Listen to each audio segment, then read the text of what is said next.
So it's now January 4th, 2022, and this is my first report on what seems to be the ebbing of what could have been the most serious of all the plagues. This is the 10th plague. It could have been the slaying of the firstborn. Our children were profoundly at risk from Omicron COVID because it went directly to the liver and into the brain. Swelling in the lateral ventricles of the brain, all the way from the frontal lobes, parietals, occipital, back around the temporal lobes. First one side swelled up. A couple of days later, the infection came down to the third ventricle and back up to the lateral ventricle on the other side. And we had brain swelling that could have led to significant brain damage for all our children. And 25 million American students that we left in school for 2 weeks instead of calling early Christmas vacation, came home and infected their families. 100 million Americans who then infected their friends. 200 million Americans. And the second week was more frightening than the first because the infection spread from one side to both sides of the brain. And the third week came and infection started to settle lower in the brain to the base of the skull. It was hot and wet on the top and cold and dry on the bottom. The only physician examining patients, who can feel with their hands what's happening in the body. I was very, very frightened.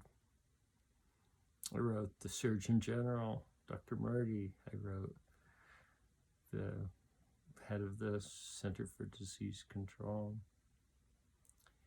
And I said, we have a problem on our hands. The British study called STOIC, STOIC, showed that inhaled steroid, budesonide, could relieve the worst part of the Delta COVID infection. And with swelling in the brain, we needed the steroid right away in order to curtail some of what could have been the worst brain damage for our children. But today, the beginning of week 4, we began to see that the swelling was decreasing. So from the back of the brain, all the swelling that was left this morning in the young people that I see was just at the tips of the frontal horns, and the rest of the ventricles of the brain, have begun to quiet down quite considerably. If we get a pass on this one, there's still a lesson that needs to be learned. And for a beginning, let me just say, if we have another round of respiratory infection come into our body through inhalation, let's get out the nebulizers and go right after it with medicine, the way that that virus comes into us.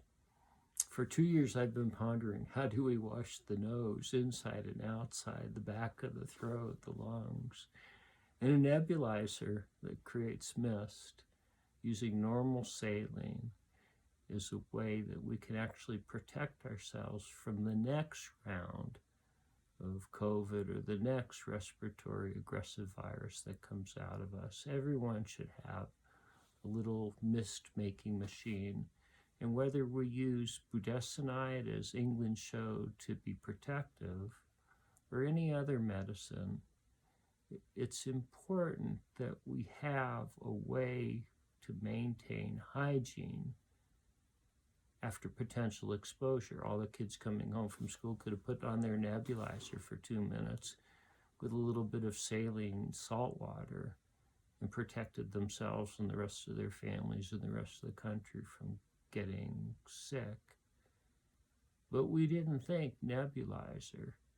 The pathway that the illness comes into our bodies is the same pathway that we have to follow to protect ourselves from upper respiratory infection becoming lower respiratory infection, from upper respiratory infection, lower respiratory, going to the brain or to any other organ of the body.